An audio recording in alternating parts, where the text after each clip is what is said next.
Good day everyone, want to streamline your Walmart's checkout with OnePay? Whether you're shopping in store, online, or even fueling up, this quick guide shows exactly how to pay, withdraw cash, and earn points. So firstly, download the OnePay app and link your credit or debit card.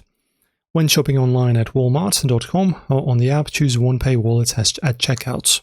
At the register, open OnePay and scan the QR code on the screen to complete your payment. It works in-store and at fuel stations. You can also request a physical OnePay debit card. Use it to withdraw cash fee-free at Walmart, Money Center, customer service, or in-store ATMs. Bring cash to any Walmart Money Center or cashier and deposit it directly into your OnePay accounts at no cost. Even $10 charged through OnePay Wallet and 1 point, which you can use for future savings. So that's how to use OnePay at Walmart for easy payments, cash access, and even rewards. If this video helped, hit like, subscribe for more fintech tips, and check the description for links to download OnePay today. Thanks for watching, see you next time.